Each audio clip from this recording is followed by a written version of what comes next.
Hi hello welcome to திரை செய்திகள். தினமும் பல சுவாரஸ்யமான செய்திகளை இந்த திரை செய்திகள் நிகழ்ச்சியில் நீங்கள் பார்த்துட்டு இருக்கீங்க. அந்த வகையில் இன்னைக்கும் உங்களுக்காகவே பல இன்ட்ரெஸ்டிங்கான நியூஸோட நான் வந்திருக்கேன். வாங்க நிகழ்ச்சி பார்க்கலாம்.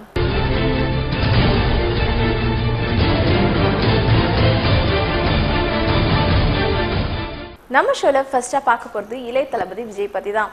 விஜய் இப்போ அட்லி டைரக்ஷனில் ஒரு படத்தில் நடிச்சிட்டு இருக்காரு. இப்போ வந்திருக்க கொஸ்டின் என்னன்னா, இந்த படத்துக்கு அப்புறமா அதாவது விஜயோட 60வது படத்தை யார் டைரக்ட் பண்றா அப்படின்றது தான்.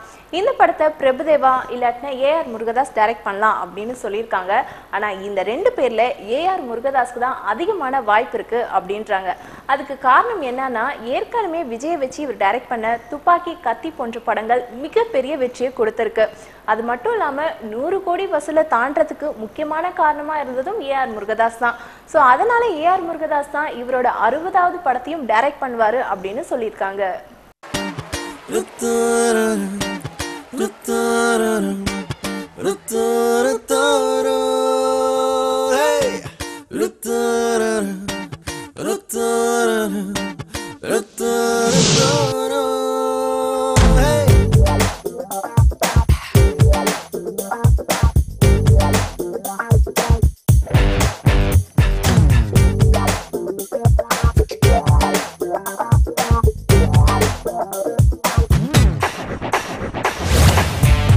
அண்டார்டிகா வெண்பனியிலே ஏன் சறுக்குது நெஞ்சம்?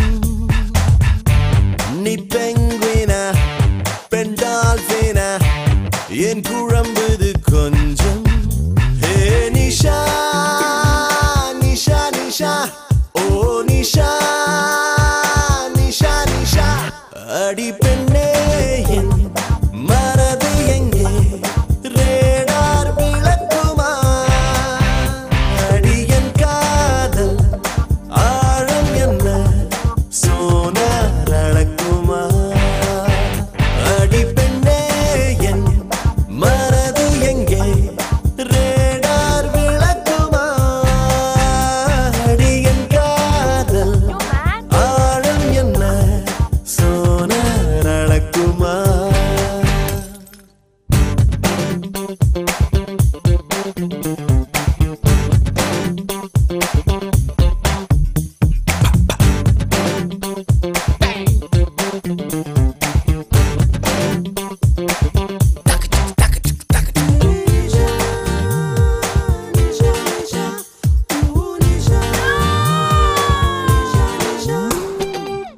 அழகழந்திடும் கருவிகள் செயல் இழந்திடும் அவளிடம் அணி இலக்கணம் அசைவதை பார்த்தேன். அவள் உருவத்து குவியலில் மலைச்சரிவுகள் தோற்பதால் விழும் அருவிகள் அழுவதை பார்த்தேன். அவள் மேலே வெயில் வீழ்ந்தால் நிலவொளியால் மாறிப்போகும். அவள் அசைந்தால் அந்த ஆசை வேலும் மீசை பிறகு.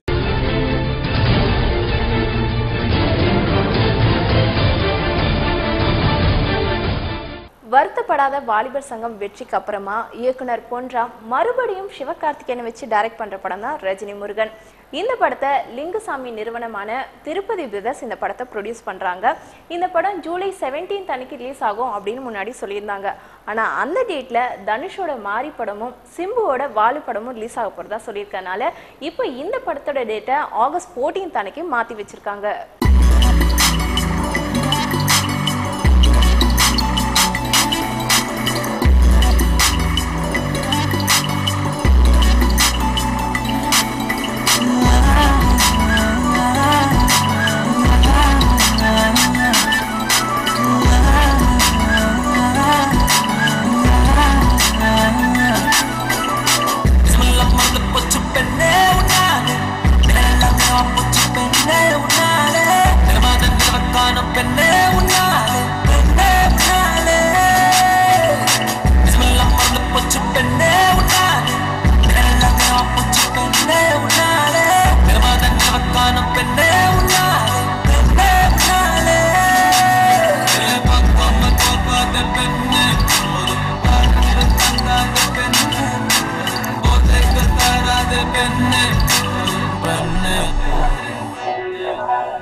இளைய தளபதி விஜய ஸ்கூல்ல சேர்க்கும் போது என்ன மதம் அப்படின்னு கேட்டதுக்கு அவங்க அப்பா அந்த காலத்துல இந்தியன்னு ஃபில் பண்ணதா ஒரு தடவை சொல்லியிருக்காரு. இப்போ அதை ப்ரூவ் பண்ற விதமா சில போட்டோஸ் வந்திருக்கு. அது எந்த மாதிரி போட்டோஸ்னா, இஃப்தார் நிகழ்ச்சியில சில இஸ்லாமியர்களுக்கு, அதாவது 100 இஸ்லாமியர்களுக்கு பிரியாணி விருந்து கொடுத்திருக்காராம் நம்ம இளைய தளபதி விஜய்.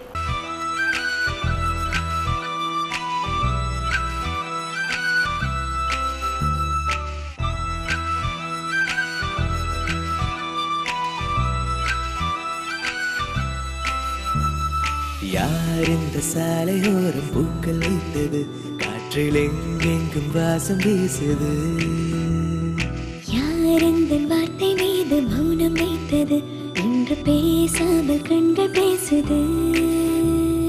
நகராமல் இந்த நொடி நீள எந்த நொடி நெஞ்சம் ஏங்குது. குளிராலும் கொஞ்சம் மணலாலும் இந்த நேரம் அடுத்தவன் பட்டா போட்ட இடத்துல இவன் கொட்டா போட பாக்குறானே.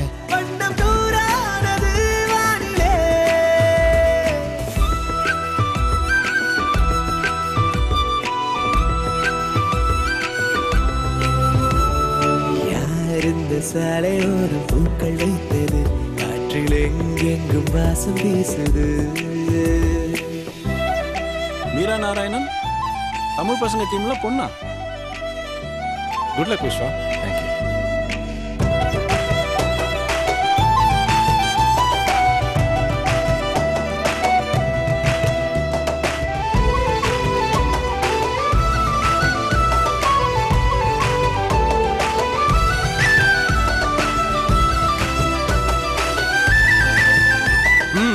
அடுத்தவன் ஐபோன்ல ஐஎஸ்டி பண்றது தப்பு ப்ரோ, புரிஞ்சுக்கோ. தீர தீர ஆசையாவும் பேசலாம், மெல்ல தூரம் விலகி போகும் வரையில் தள்ளி நிற்கலாம். என்னை நானும் உன்னை நீயும் தோற்கலாம், இங்கு துன்பம் கூட இன்பம் என்று கண்டு கொள்ளலாம். என்னாகிறேன் என்று ஏதாகிறேன், இது காற்றிலே சாயும் குடையாகிறேன். என்ன நெஞ்சானது இன்று பெஞ்சானது, அது பறந்தோடுது வானிலே.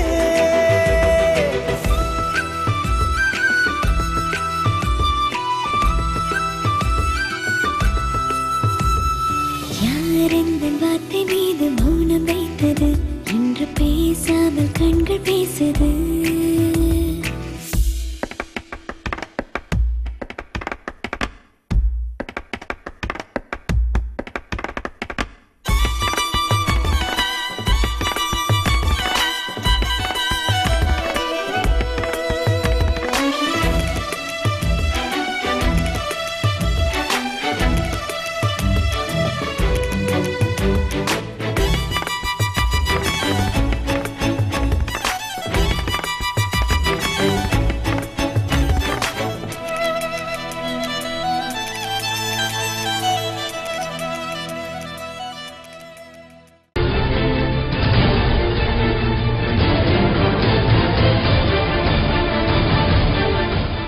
லிங்கா படத்துக்கு நஷ்டஈடு கேட்ட விநியோகஸ்தர்லாம் சேர்ந்து ரஜினியை அவமானப்படுத்துற மாதிரி ஒரு படம் எடுக்க போறதா சொல்லியிருக்காங்க.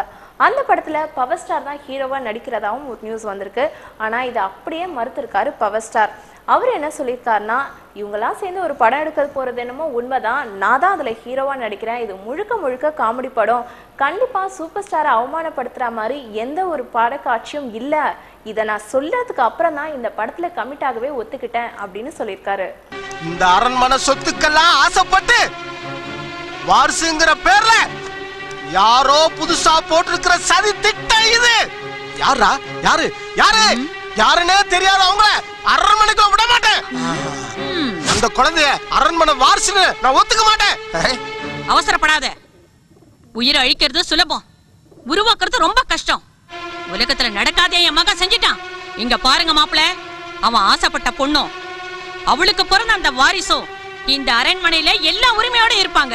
இது என் உத்தரவு. அப்ப என் பேச்சுக்கு என்ன மரியாதை? ரோட்ல போறவனுக்கு என்ன மரியாதையோ அந்த மரியாதை தான் உனக்கும். அப்படியா? ஆமா. சபாஷ் சபாஷ்மா.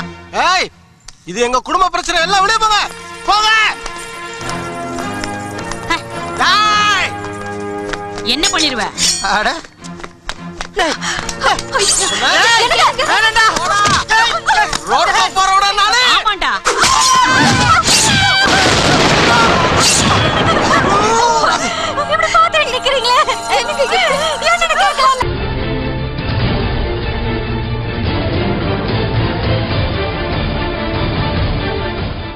ஆதிக் ரவிச்சந்திரன் டைரக்ஷன்ல ஜிவி பிரகாஷ் ஹீரோவா நடிச்சிருக்க படம் தான் த்ரிஷா இல்லனா நயன்தாரா. இந்த படத்துல 2 ஹீரோயின், ஒன்னு கயல் ஆனந்தி, இன்னொன்னு மனிஷா யாதவ். இந்த படத்துல ஒரு சீன்ல மனிஷா யாதவை லிப் டு லிப் கிஸ் அடிக்கிற மாதிரி ஒரு சீன் இருக்கு. இதுக்காக 36 டேக் வாங்கியிருக்காராம் ஜிவி பிரகாஷ்.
அட்லி டைரக்ஷன்ல விஜய் நடிக்கிற படத்துல 2 ஹீரோயின், ஒன்னு சமந்தா, இன்னொன்னு ஏமி ஜாக்சன். இதுல பிளாஷ்பேக் போர்ஷன்ல சமந்தாவும் கரண்ட் போர்ஷன்ல ஏமி ஜாக்சனும் நடிக்கிறதா சொல்லியிருக்காங்க. இந்த படத்தை கலைப்புலி எஸ் தானு ப்ரொடியூஸ் பண்றாரு. இந்த படத்துல முக்கியமான கேரக்டர்ல சத்யராஜ் நடிக்கிறாரு. அதுவும் வில்லனா நடிக்கிறதா நியூஸ் வந்திருக்கு.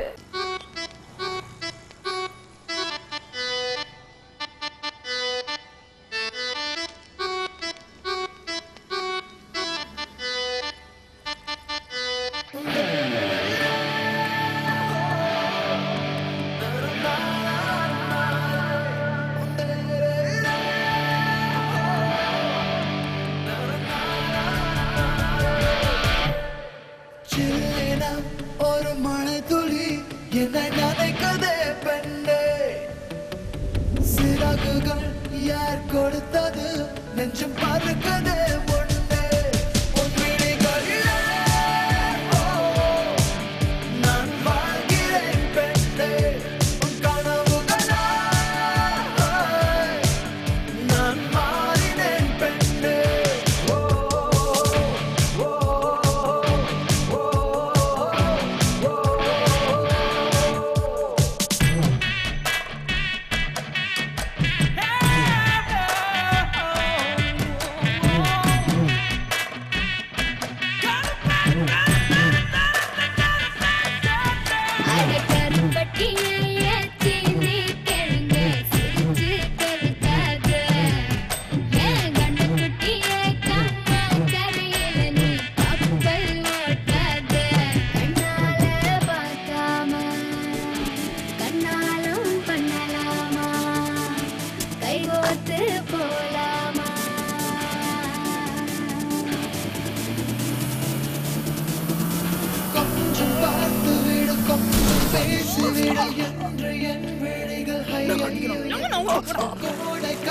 மழை வந்து போன பின்னும் சாலையோரம் மரம் தன்னாலே நீர் சொட்டு என்னை தாக்கும் புயலே, இரவோட காயும் வெயிலே, உன்னாலே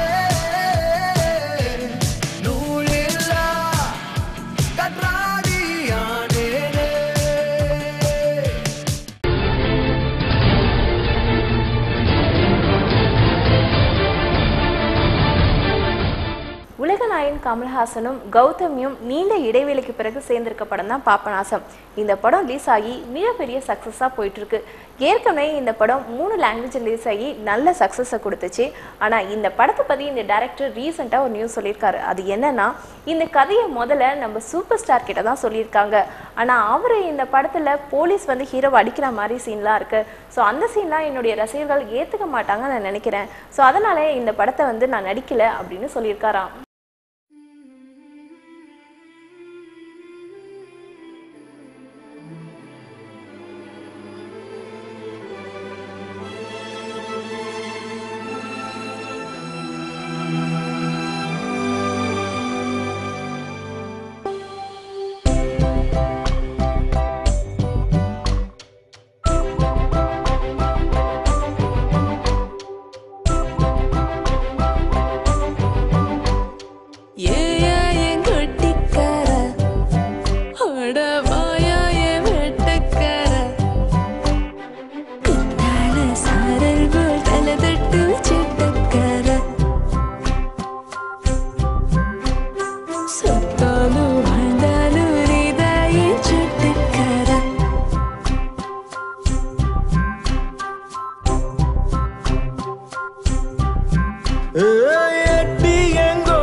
நம்ம ஷோல அடுத்ததா பார்க்க போறது காமராஜர் படத்தோட பிரஸ் மீட் தான். இந்த படத்துல சமுத்திரக்கனி உட்பட பல நட்சத்திரங்கள் நடிச்சிருக்காங்க. இந்த படத்தை பத்தி சமுத்திரக்கனி என்ன சொல்லியிருக்காருன்னா, இப்போ உள்ள குழந்தைங்களுக்கு காமராஜர் பத்தி எதுவுமே தெரியல. ஸோ இவங்க எல்லாருக்கும் ஸ்கூல்ஸ்ல இந்த படத்தை போட்டு காட்டணும். அது மட்டும் இல்லாம காமராஜர் பத்தி நான் கேள்விப்பட்ட விஷயங்கள்லாம் என்னை ரொம்பவே பிரமிக்க வச்சது, என் கண்ணுல தண்ணி வந்துச்சு அப்படின்னு சொல்லியிருக்காரு. இந்த படத்தோட பிரஸ் மீட்டை இப்ப பாருங்க.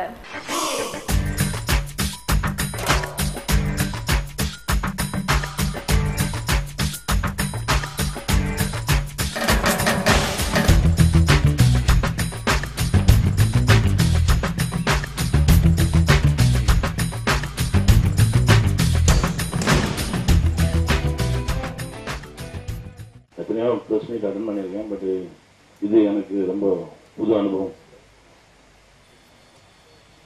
நிறைய பேசலாம், பேசிட்டே இருக்கலாம். ஏன்னா அவ்வளோ இருக்கு. படித்தேன், இந்த படம் நடிச்சதுக்கப்புறம் தான் அவருடைய வாழ்க்கை வரலாறு, அவர் பிறந்ததுலேருந்து அவர் கடந்து வந்த பாதைகள், இதே மாதிரி மற்ற தலைவர்கள் எல்லாத்தையும் படித்தேன். என்னன்னா ஒரு தலைமுறையே மறந்துருச்சு. இப்படி ஒரு தலைவர் வாழ்ந்தார் அப்படின்றத நம்ம சொல்லணும் இப்போ இருக்க தலைமுறைக்கு. அந்த ஒரே ஒரு விஷயம்தான் இந்த படத்துக்குள்ள நான் வந்தது. சார் ஸ்கிரிப்ட் அனுப்பிச்சாங்க, பார்த்தேன். பார்த்துட்டு சரி உடனடியாக அதை முடிச்சிருவோம் அப்படின்னு சொல்லி நான் ஃபோன் பண்ணேன். உடனே எடுத்துருங்க, நாளைக்கே கூட வந்துடுறேன், பண்ணிடுவோம் அப்படின்னு சொல்லி பண்ணோம். அந்த சீனே ரொம்ப ஒரு மாதிரி ரொம்ப டிஸ்டர்ப் ஆகிடுச்சு நடிக்கும்போது. அதாவது ஒரு கணக்கெடுக்கக்கூடிய வருமானத்தை கணக்கெடுக்கக்கூடிய ஒரு அதிகாரியாக வரும். உள்ள வந்தோடனே 3 முறை முதலமைச்சராக இருந்திருக்காரு, 2 முறை பிரைம் மினிஸ்டர் யார் அப்படின்றத முடிவு பண்ணக்கூடிய இடத்துல இருந்த ஒரு தலைவர். பேங்க்ல அக்கௌண்ட் கிடையாது, இதுதான் பேங்க் அப்படின்னு சொல்லி ஒரு சின்ன ஒரு மரப்பொட்டியை காட்டுவாங்க. திறந்து பார்க்கலாமா? திறந்து பாருங்க. திறந்து பார்த்தா உள்ள ஒரு 110 ரூபா இருக்கும். வெளியில ஒரு கார் நிக்குது அப்படின்னு. அது ஐயா போற எல்லா இடத்துக்கும் நடந்தே போறாருன்னு சொல்லி டிவிஎஸ் எங்க அது ஃப்ரீயா கொடுத்த காரு. பேப்பரு அது அவர்கிட்ட தான் இருக்கும், காருக்கான பேப்பர் அப்படின்றோம். வீடு வாடகை வீடு. அதுக்கப்புறம் என்ன மீது இருக்கு அப்படின்னு பார்த்தா 4 வேஷ்டி, 4 துண்டு, 4 சட்டை இருக்கும். இவ்வளவு எளிமையான ஒரு மனிதரா? ஏன்னா முன்னாடி ஸ்கூல்ல படிக்கும்போது படிச்சிருக்கோம், பட் நமக்கு தேவையான விஷயத்தை மட்டும் சொல்லி கொடுத்துட்டு அப்படியே விட்டுருவாங்க. அது எக்ஸாமுக்காக படிச்சது, ஆத்மார்த்தமா படிச்சது. இப்போ ரீசெண்டா கூட ஒரு 15 நாளைக்கு முன்னாடி ஃபோன் பண்ணேன், சார் எனக்கு ஒரு சில புக்ஸ் கிடைக்கல, எனக்கு அனுப்புங்க அப்படின்னு சொல்லி. அவர் ஆஃபீஸ்ல இருந்து உடனடியே அனுப்பிச்சாங்க. சார் இந்த மாதிரி விஷயங்கள்லாம் கொண்டு போய் சேர்க்கறதுக்கு யாரோட உதவியும் தேவையில்லை சார், தானா நடக்கும், அந்த ஆத்மா இயங்கும். நீங்க அதை அப்படி மனசுல வச்சுக்கோங்க. யாரும் செய்யலை அப்படின்ற மனசுலாம் உங்களுக்கு வரவே வேண்டாம். நிறைய உழைச்சிருக்கீங்க, உண்மையா இருந்திருக்கீங்க, நேர்மையா இருந்திருக்கீங்க. அவருடைய ஆத்மா இயக்கும் அதை. அதனால கவலைப்படாதீங்க, அது போய் சேரும் எல்லா இடத்துக்குமே. படம் தமிழ்நாட்டில் இருக்கக்கூடிய, அதாவது என்னன்னா உலகத்திலே மிக இளமையான நாடு இந்தியான்னு சொல்றாங்க. இங்கதான் 30 வயசுக்குள்ள இருக்கிறவங்க 60% பேர் இருக்காங்க. ஏன்னா இந்த இளைய தலைமுறை கிட்ட கொண்டு போய் இதை சேர்க்கணும். இப்படி ஒரு தலைவர் இருந்தாரு பாடுறா அப்படின்னா அதுக்குள்ள இருந்து ஒரு தலைவன் வந்துட மாட்டானான்ற ஒரு ஆசை தான். இதே மாதிரி இன்னொரு தலைவன் நம்ம தேசத்துல வந்துட மாட்டாங்களா அப்படின்ற ஒரு ஆசை தான் விரைவில் நடக்கும்னு நம்புறேன். எல்லா இளைஞர்களும் பார்க்கணும். நம்மளை ஒரு முறை நாம சுய செலவை செஞ்சுக்கிற மாதிரி ஒரு திரைப்படம். கண்ணாடியில் நம்மளை பார்க்கும்போது நமக்கு தோணும் நிறைய விஷயம். இந்த படம் பார்த்தா எல்லாரும் பார்க்கணும். தயவு செஞ்சு பள்ளிக்கூடத்தில் படிக்கக்கூடிய ஒரு 18 வயசு 20 வயசுக்குள்ள இருக்கக்கூடிய இளைஞர்கள் மனசுல இந்த படத்தை கொண்டு போய் சேர்த்துருங்க. அது அப்புறம் மற்ற வேலையெல்லாம் பார்க்கும். அது அவங்க கிட்ட அவங்களுடைய உளவியல் மாற்றங்களை இந்த படம் செய்யும். எல்லோருக்கும் வணக்கம். சொன்னாப்புல நான் மகாத்மா காந்தியோட செயலாளராக இருந்தேன். அந்த காலத்தில் எனக்கு வயசு 25. தென்னிந்தியாவை பற்றி எனக்கு ஜாஸ்தி ஒன்றும் தெரியாது அப்போ கூட. ஏன்னா நான் பிறந்தது ஹிமாச்சல் பிரதேஷ். தமிழ் கூட 1956 தான் கற்றுந்தேன். முதல் தடவை காமராஜர் இந்த ஊரில் பார்த்தபோது காந்தியோட பிரயாணம் பண்ணினார். இந்த ஊருக்கு ஹிந்தி பிரச்சார சபாவில் சில்வர் ஜூபிலிக்காண்டு வந்தார். அவரோட நான் கூட வந்தேன். அப்போதான் முதல் தடவை காமராஜர் பார்த்தேன். இவரை முன்ன பின்ன பார்த்ததில்லை. தமிழ்நாட்டில் ஒரு லீடரையும் நான் பார்த்ததில்லை. இவர் தான் முதல் தடவை அங்கே பார்த்தேன். காந்தி வந்தபோது சில்வர் ஜூபிலி நடந்ததுக்கு அப்புறம் பழனிக்கு போனார், மதுரைக்கு போனார், டெம்பிள்லாம் பார்க்க, மதுரை மீனாட்சி டெம்பிள்லாம் கூட இவரும் வந்தார். அப்போதான் இவர் கூட எனக்கு போகிறதுக்கு தெரிஞ்சு வந்தது. அது 1946. அப்போ எனக்கு வயசு 25 தான். இப்போ எனக்கு 93 ஆகுது. இன்னொரு 7 வருஷம் டெஃபினட்டா இருப்பேன்னு எனக்கே தெரியும். விடமாட்டேன். இந்த சான்ஸ் கொடுத்த பாலகிருஷ்ணன் சாருக்கு நன்றியை என்ன அவரோட சாருக்கு ரொம்ப நன்றிக்கடன் சமுதிரம் சீனா பயந்துட்டேன். பாலகிருஷ்ணன் சார் பொண்ணு சொன்னாரு சமுதிரம் நடிக்கணும் அப்படின்னா 2 பேரும் என்கரேஜ் செஞ்சாங்க. Thank you very much. திரு கல்யாணம் அவர்களுக்கு இந்த வயதிலும் அவர் டைம்னா காந்தியோட டைமை கரெக்டா 8:15 அவர் இடத்துல இருக்கணும். 9 மணினா 9 மணிக்கு இருக்கணும். அவ்வளவு மிக சரியா உடனே போன் பண்ணுவார், என்ன நீங்க வரலையான்னு கேட்பாரு. மிக அதை முதல்ல நம்ம எல்லாம் ஃபாலோ பண்ணோம். இங்க சிறப்பித்த அவருக்கு நன்றிகளை தெரிவித்துக் கொள்கிறேன். திரு சமுத்திரன் அவர்களுக்கு நன்றிகளை தெரிவித்துக் கொள்கிறேன். இந்த திரைப்படத்துக்கு உறுதுணையா இருக்கிற திரு பாலசுப்ரமணியன் அவர்களுக்கு நன்றி தெரிவித்துக் கொள்கிறேன். உங்களுக்கு இப்போது நன்றி தெரிவித்துக் கொள்கிறேன். நீங்க இதை நல்லா பிளாட் பண்ணி இந்த படத்தை ப்ரமோட் பண்ண உதவும்படி வேண்டுகிறேன். நன்றி, வணக்கம்.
இன்னைக்கு நீங்க பார்த்த நியூஸ் எல்லாமே ரொம்ப இன்ட்ரெஸ்டிங்கா இருந்திருக்கும்னு நினைக்கிறேன். இதே போல வேறொரு திரை செய்திகள் நிகழ்ச்சியில உங்களை வந்து சந்திக்கிறேன். Until then, this is Delphine signing out from திரை செய்திகள்.